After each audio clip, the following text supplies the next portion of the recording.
When solving linear inequalities, you're going to use similar techniques that you did on solving linear equations. It's at the end where you have a little bit of difference.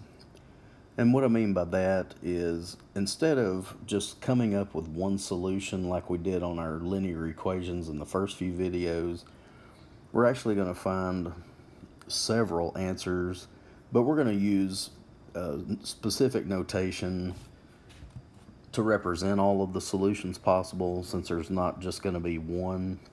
Let's go ahead and move right into an example. We have 3x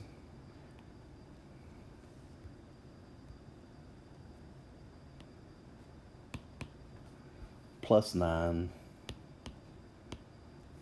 is less than 3 plus 6x. Now, with respect to solving linear equations, you could use adding or subtracting to get your variables on one side and constant terms on the other. That's still true. For example, it's still okay to subtract 3x's as long as you do it to both sides. That leaves 9 is less than 3 plus 3x. Whatever side you commit your variables to, move your constant to the other side.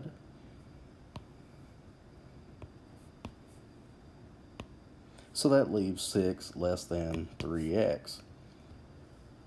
Divide both sides by 3.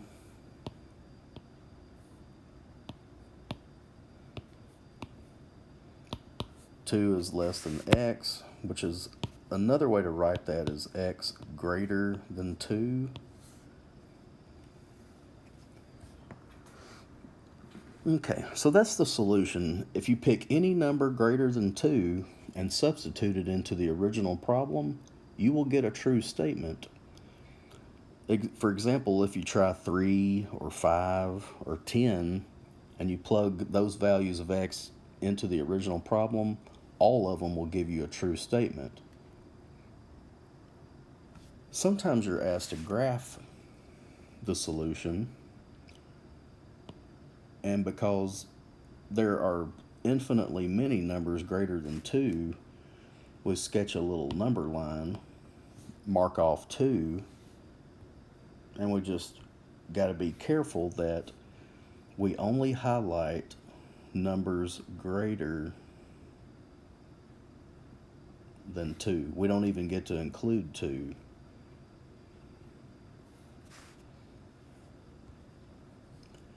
All the numbers represented in the blue are all numbers greater than 2.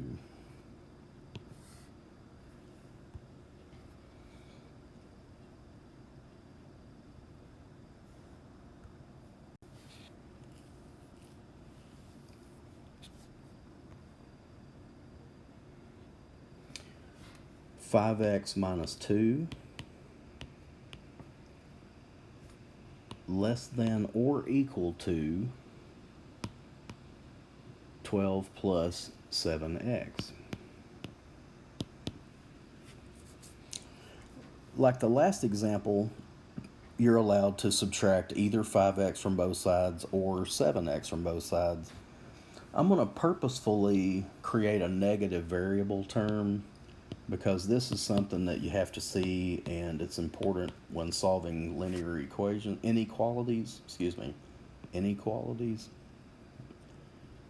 5 minus 7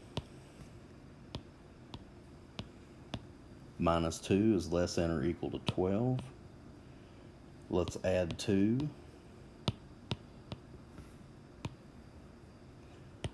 Negative 2x less than or equal to 14. And then here's the part. It's very important to remember this, and sometimes it's difficult to remember. If you divide or multiply by a negative number when solving an inequality, if what you're dividing by or multiplying by is negative, then your symbol will have to be turned around.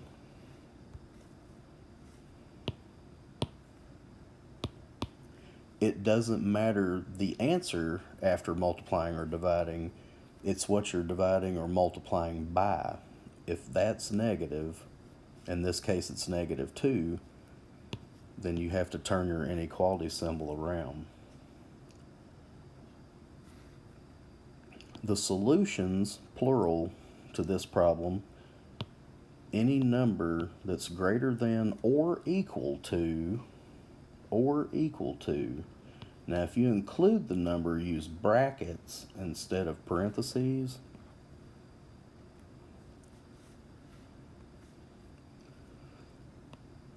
So the solutions to this problem, -7 or any number larger. Now let's go back and look at that dividing by negative and why that's important. I'm just going to make up a couple numbers like -4 and 10. -4 is less than 10. But suppose I come in here and I divide them both by -2. -4 divided by -2. 10 divided by -2. Alright, now which one is smaller and which one is larger? That's right. This symbol had to be turned around in order to maintain a true statement.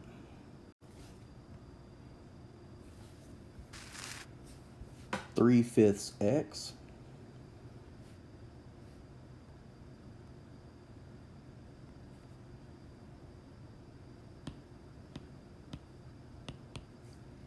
minus 9 is less than or equal to x minus 13.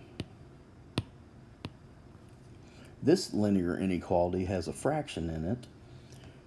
It's not mandatory to multiply through by a least common denominator, but it certainly will help if you want to eliminate fractions. Again, you don't have to, but I'm going to go ahead and do it. Actually, I'm going to put the dot over there. There we go.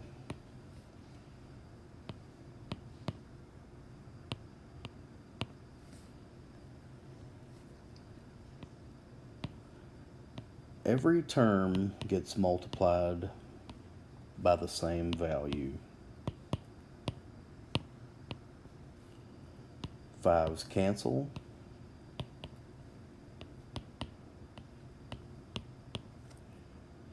Five times x minus 13 times 5.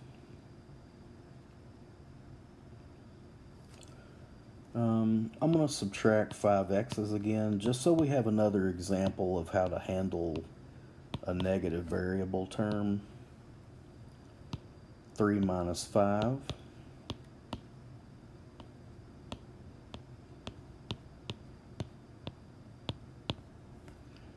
Okay, the variables are all on one side. Let's move the constant over.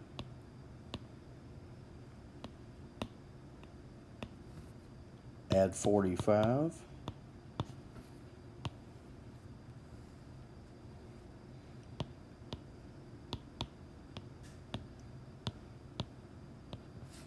All right, -65 plus 45 is -20.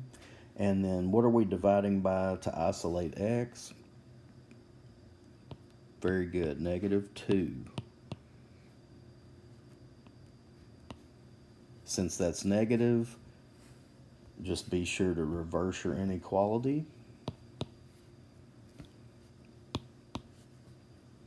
-20 divided by -2 is 10. Including 10. If we get to include the number, we use brackets. There we go. Towards the end of your homework,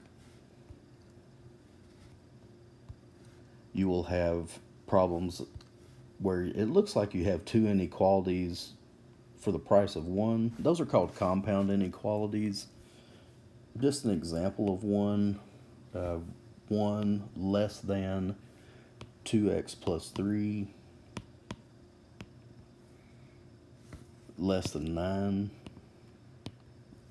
For a compound inequality, the goal is to isolate x in the middle. If you take your hand and cover up 1 and that less than symbol, what you will see is 2x plus 3 is less than 9.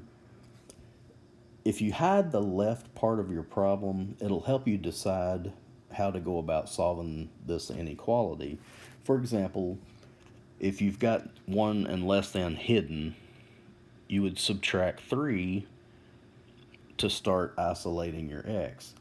With a compound inequality, just do it all the way through. Subtract 3 from every section. 1 minus 3, 2x, and 6. Now, again, cover up the left portion with your hand. Cover up the negative 2 and the less than symbol. Now you're looking at 2x less than 6. What would you do to solve that little part? Divide by 2. That's right. Divide all the way through by 2.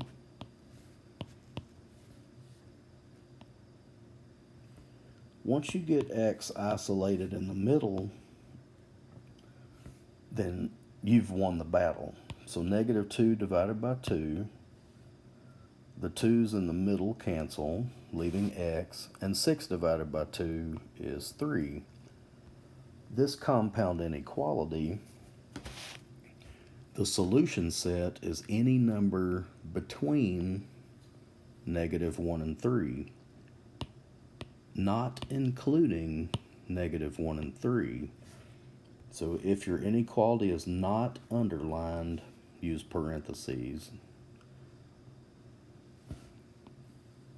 There we go.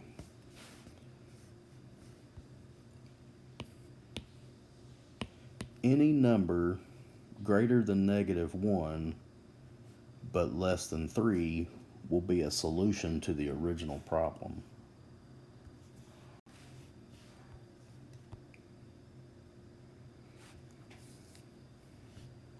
Let's look at one more compound inequality. 0 less than or equal to x plus 7 over 2, strictly less than 7. If you cover 0 and the less than or equal to symbol, all you're looking at is x plus 7 over 2 is less than 7. Now to eliminate that fraction in the middle, you would multiply by 2. Just be careful to do it all the way through.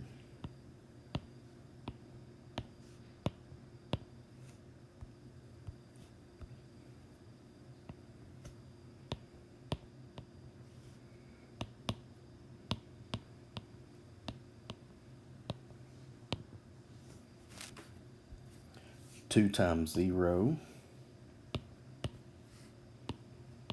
Those 2's cancel. X plus 7 is less than 14. Just be careful to only underline the first inequality. The second one is not underlined.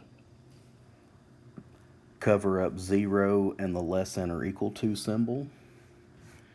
You have x plus 7 less than 14 that you're looking at. To isolate x, you would subtract 7. Just do that all the way through. 0 minus 7 is less than or equal to x is strictly less than 7. So let's mark off our negative 7 and positive 7.